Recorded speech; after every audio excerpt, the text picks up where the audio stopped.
This is VOA News. I'm Marissa Melton. An Iranian-backed militia is vowing revenge after U.S. military airstrikes on fighters in Iraq and Syria.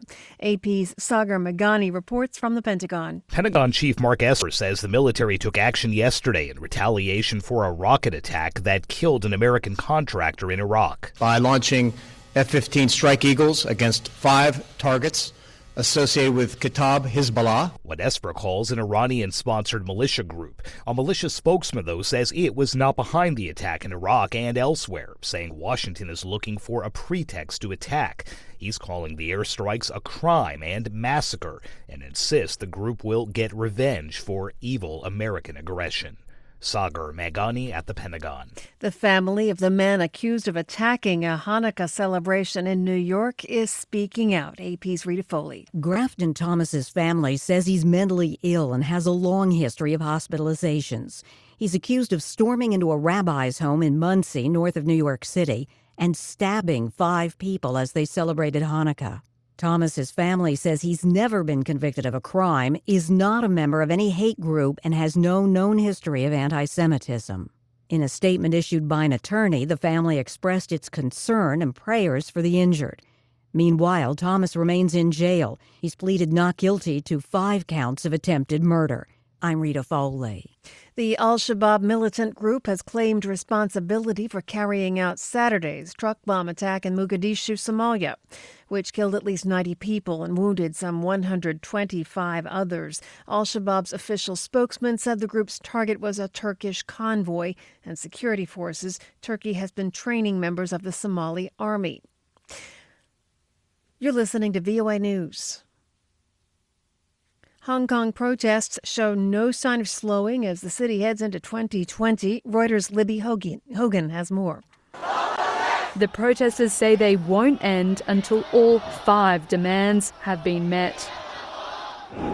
These include an independent inquiry into the police handling of the protests in total. The police say they've been restrained with an appropriate use of force. They've defended their conduct, including firing water cannons and tear gas, in response to what they call escalating illegal and violent acts of protesters. That's Reuters' Libby Hogan. The White House says Russian President Vladimir Putin called U.S. President Donald Trump to thank him for information that helped foil a potential terrorist attack in Russia. Russian media cited the Federal Security Service as saying 2 Russians were detained because of the U.S. tip.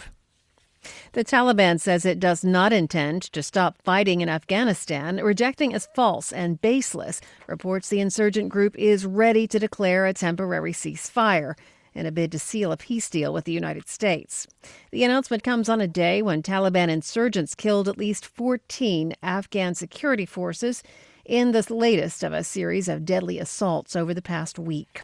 A Sudanese court on Monday sentenced 27 members of the country's security forces to death by hanging for torturing and killing a detained protester. The verdict can be appealed. It was the first connected to the killing of more than 200 pro-democracy protesters since anti-government demonstrations began last December.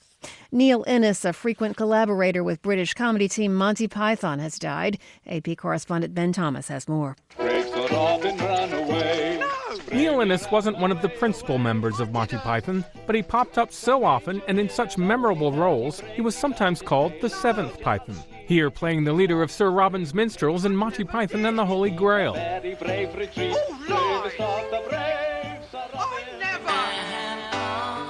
Later he partnered with Eric Idle to create the Beatles parody group, the Ruddles. A statement from his family says Innes died of natural causes Sunday night, quickly and without warning. Neil Innes was 75. To be an idiot. I'm Ben Thomas. How sweet.